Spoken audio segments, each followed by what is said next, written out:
So I found this to be really astonishing. So pretty much the UN Under Secretary for Humanitarian Affairs. So this is a person that Gutierrez nominated him, and he heads like the UN's humanitarian side of their work, right? So he went in front of the Security Council this Wednesday, and he told them that Yemen, famine could come back and hit a lot more Yemenis.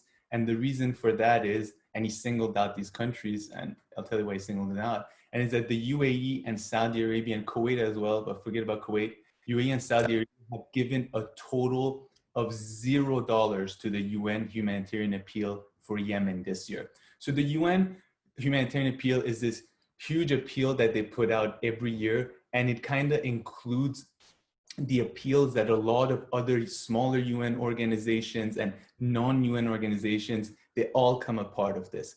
So let's say Oxfam might also do its own appeal, or other organizations that are not part of UN might have their own appeal. But usually that's included in the big one that they call for the UN humanitarian appeal, or at least it's part of that too. So this is huge. This would include all of the money that UNHCR would get, that UNICEF would get. All of them, they'll be part of this. They call it the UN humanitarian appeal, and there is for all kinds of countries. And of course, Yemen had it because it's a war-torn country right now, and over 80% of the population needs humanitarian aid. So this year, they've given nothing. They've given $0. So the humanitarian appeal for Yemen right now is around 30% funded, and we're in September. So it should have been around somewhere 75%. And the fact is, a lot of times, for instance, if you take the humanitarian appeal of Somalia or Sudan, these countries that don't get that much attention in the media, it rarely surpasses 40%. But in Yemen, the last 2 years, it was 90% funded. And largely thanks to, the two countries are responsible, a large part of why Yemen has reached this spot, which is the UAE and Saudi Arabia. So the UAE and Saudi Arabia would fund the humanitarian appeal a lot, give a lot of money, and in a way use this to shield themselves from criticism about their activities and bombing the country, pretty much. But now this year, they've decided they don't want to give any. Saudi Arabia has pledged 300.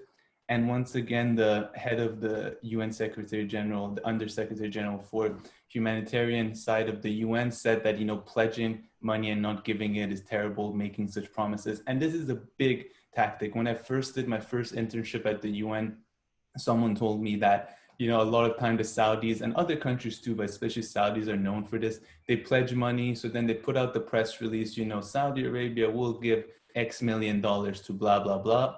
And then you never see that money. Granted, they do give a lot of money a lot of times. Just mentioned the humanitarian appeal was 90% funded for the last 2 years, which allowed the UN to increase its humanitarian support from 8 million Yemenis to 12 million over the past 2 years. And now they're saying they're going to have to cut down substantially since it is only 30% funded. So I wanted to ask you this. I mean, let's forget about all the misery that this will be causing by not funding the humanitarian appeal, which is in response of their own actions anyway. So it's not even a good thing in that sense. But this sounds like to me is that the UAE and Saudi Arabia are completely changing the strategy over Yemen, and they think that they probably don't need this kind of PR attention anymore, that perhaps, they're going to keep on cutting back their involvement there and just cut their losses now. And if they've made any gains whatsoever, so like for instance, a few weeks ago, you mentioned how UAE has taken control over this Yemeni island. So, whatever they managed to do until now, which is not much, Saudi Arabia 100% doesn't have control all over of the country. They don't even have control of the capital. But yeah, do you think the fact that they're not funding the humanitarian appeal here is that, hey, listen, we're going to stop bombing them now anyway, so we don't care about all the misery that's created now and the years and years that people have to live with this misery, but we're not too interested in Yemen anymore in this sense? What do you make of this? To be honest, I'm not sure exactly. I don't know who is the decision makers behind this specific decision. But the reason I'm asking you this also is because last few weeks ago when we talked about Saudi Arabia removing its general from Yemen, if I remember correctly, you were talking about Saudi Arabia wants to reduce its involvement.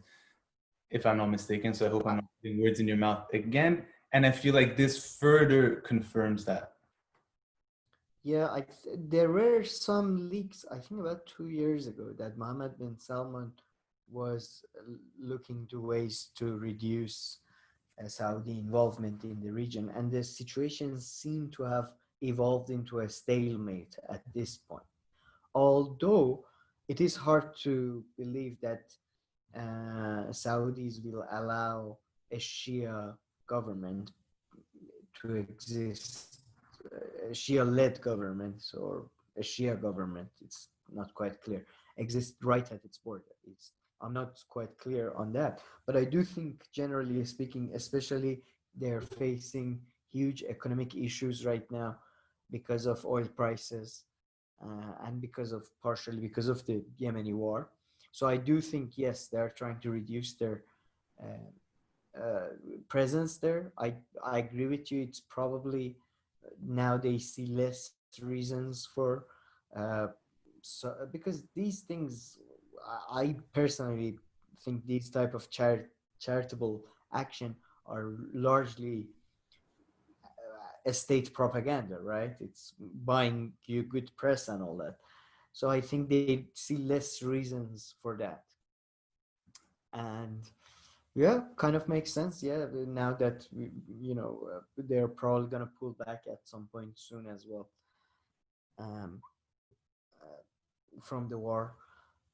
Yeah, kind of makes sense Yeah. for them to stop. And you said by the way, UAE and Kuwait, right? UAE, Kuwait, and Saudi Arabia. And Saudi Arabia have pledged 300. So, who knows? Maybe last minute they give something. I mean, 300 million is absolutely. To be honest, yeah, I guess and in a way they see it as a, like, we give any money we want, we give it to the government we support, because this money, maybe some small parts of it may get to Houthis. So Yeah, but I mean, just like we were talking about PR and all this, there's nothing safer than, to put out a press release by the UN, saying that the money's going there. It's good, but, and a little small tangent story on the side, the Saudis are really king of this kind of public relations through money. So if anybody follows the English Premier League, this whole summer there were talks about the Saudis buying Newcastle United, which is a football team from England. Although it's not one of the best teams, it has a really good name recognition to it. And once upon a time, it was really a good thing, a team. And from the beginning, I was suspicious about this. And of course, this didn't happen. They're blaming, I think the Saudis are blaming that the body that looks over the English it took too long to give the green light, although I don't see why they wouldn't want that money. It would be huge. It would even raise the profile and the players in the English Premier League a lot. I mean, got UAE, Abu Dhabi already owns a football team, Man City. I'm sure a lot of people heard about this. So it's no ethical issue or something like that from the Premier League. I never bought that. And I think it's just the Saudis never had any intentions, because a lot of people, it's common that, people who aren't too much into the news or politics, they think that the Saudis have unlimited amount of money. And they have a lot of money, but nobody has unlimited amount of money. Even Jeff Bezos, if you take 99.99999% of his money, even he won't have any money, like Saudis have a lot of money. And I was thinking, because the Saudis couldn't just take over Newcastle, buying them doesn't cost a lot, but then they finished 10th, that's not good PR, that's bad PR. They had to put in millions and hundreds of millions every single year.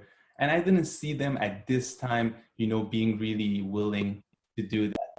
So it's just another clear-cut example of me where Saudis pretend like they're gonna, give a lot of money to either a cause or buy, like, some kind of business like the Newcastle football team, but at the end, nothing there. So nothing has happened. I mean, the league has started now, and I think the talks are dead. So yeah, it's just another example kind of fit with this one in a way.